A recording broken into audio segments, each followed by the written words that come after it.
Hi, I'm Tanya from Business Automation 101, and I wanted to bring to your attention that it's nearly the end of 2020, and a lot of people are spending time going over the things that they didn't get done in 2020 because of the way the world ended up, things getting in your way, unable to work from home, all of the different things that have caused you to not have enough time. And this will never change. This is a problem that everybody runs into all the time because managing time is really difficult and you can lose time very easily. A lot of time words in there, but the reason I'm mentioning time so much is that time is the one thing that you can't replace. You can't get it back. You can't buy it. You can't borrow it from anybody else. Once your time, the amount of time you have to do anything is gone, it's gone. You can't get it back. Now, you can spend a lot of time stressing over the fact that you've been wasting time, or you can work out ways to stop having your time run out. And it has to start with you. You can read as many books as you like. You can attend as many seminars, webinars, networking events, or whatever about how to manage time. But the only person who can manage time for you is you. And there are ways that you can manage your time.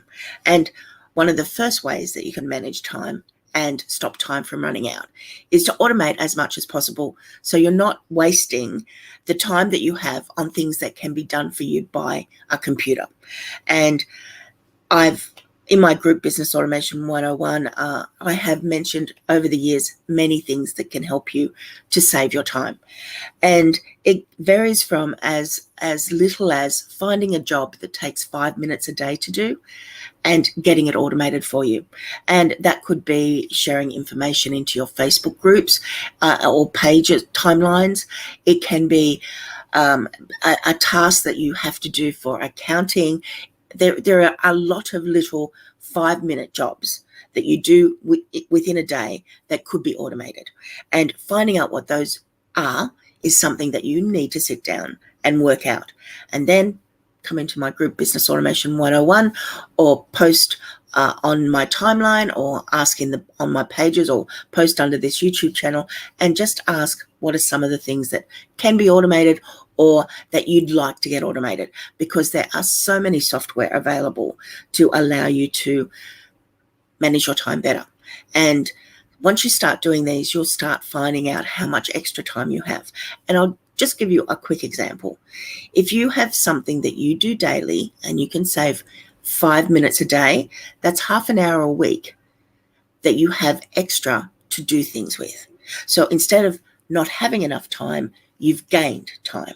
And that's one of the things and the reasons why I created Business Automation 101 was because I watched so many people wasting time and not aware that there was software out there that could help them. Looking for what those time wasters are and replacing them with an automation is actually worth spending time on. So if it takes you half an hour to find something to replace something that takes 5 minutes per day, that's a good investment of your time.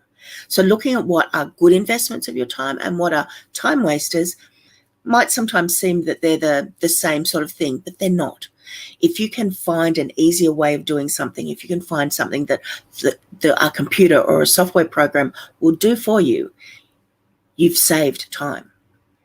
Another way of stopping time from running out from you is to block time so that you are actually knowing that on this day, I spend time doing this, and setting them on your calendar so that they jump out at you, setting reminders on your phone, on your alarm clock, whatever you're using, letting yourself know that today I'm going to have an hour for lunch. It sounds like I'm being obvious. Well, yes, I need a half an hour or an hour for lunch or for a lunch break. But if you're not actually setting it down somewhere, you don't know what time it might be. And when you're not managing your time, that's when time gets away from you. So when you finally decide to have lunch, you're not really prepared for it properly. You haven't thought about what you're going to have. And then you're spending more time going, what am I going to do? Am I going to go out for lunch? Am I going to stay home? Am I going to order it in? So, for example, if you wanted to, especially in today's environment with COVID-19, the way it is, you might be saying, I'm going to order lunch in, but I don't really know what I want. So when I finally decide that I'm going to have lunch, I don't know what I want, so I'm going to spend time looking for. So as you can see, rather than having it something as basic as lunch set down, I'm going to have my lunch around or at 12:30. It's in my calendar. When you start your day, check your calendar. Lunch today is at 12:30. I want to get takeaway. I'll put that order in now, especially with so many online ordering available since COVID-19 came in. You can really easily place your order for a 12:30 delivery, and it's out of your mind. Your lunch is taken care of you. Another alternative might be that, yes, you want lunch at 12:30, and you've checked when you've gone out to make a cup of coffee or whatever, you have checked, have I got something in the freezer, or have I got something in the fridge that I'll be able to quickly make my lunch? You've stopped wasting time trying to figure out what to do. Now, that's something that's essential for you. You have to have some sort of food during the day. But if you haven't set yourself down to know when you're going to do it or what the priority of it is, it's easy for you to then waste time when it turns up. I used lunch as an example because it's something that you do have to do every day. It's the same as breakfast. So spending a little bit of time thinking, what am I going to do, means that when it comes around to lunch, you're not, well, if you're anything like my son and my brothers, you'll open the fridge and look into it and say, there's nothing in there.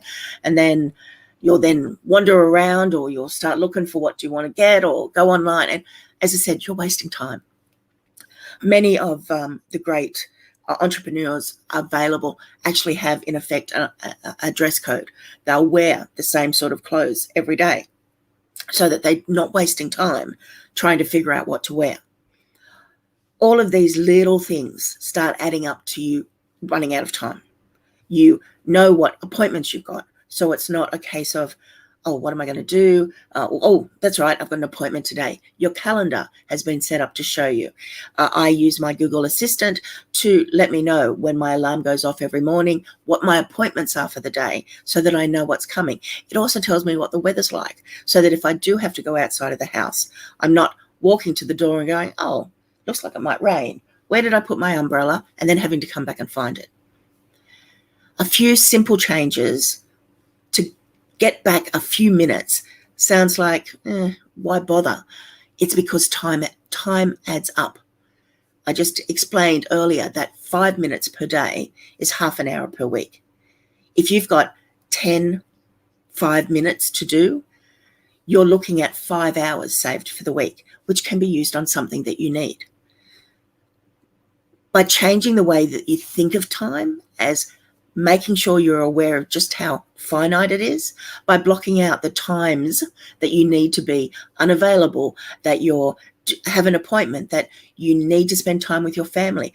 Block all of that into a calendar, because that allows you to see when you have time to work on your business, when you have time to do things that you want to do, and how to move time around. If, for example, you normally have lunch at 12:30, and you want to have an appointment with somebody, so your lunch is earlier, your lunch is later, so that you can fit in the time to have that appointment with somebody. To be able to say to somebody, as soon as you speak to them, let's get together next week, you're able to, with your calendar, say immediately, oh, yes, I have got this spot available at this time. Too much time is spent going, oh, let's get together next week. Oh, yes, I'll message you. Then I'll get back to you. And then you're chasing them. They're chasing you. Then you agree on a time, and then you find out that time zones are different. By being able to, as soon as you speak to somebody, look at your calendar and know when you're available, because you've got blocked in family time, personal time, time for any appointments you have, trainings that you're doing, webinars that you've planned, meetings that you've got scheduled. You can straight away say, yes, I can meet you at this time, or you can move things around. So going back to lunch, which you should have every day, I have lunch at 12:30. That's the best time for me. That's fine. Let's book in at 12:30 and move your lunch to 12, or move your lunch to 2:30, whatever it might be. But you're not having to think about when is your time. Your time is set for you. You've saved time from not having to waste time trying to figure out a time to meet. And a lot of times got put into there, but that's how important time is. You can't buy time. You can't borrow time. You can't get extra time by making a bargain or a deal with anybody. Once that minute is gone, it's gone. So look at ways to save as many minutes as you can and start seeing how much extra time you have and stop time running out for you. I'm Tanya from Business Automation 101. If you've got any questions, please put them in the comments down below. Get in contact with me and let me know how else I can help you with other ways of making yourself so much more productive. I'll see you on my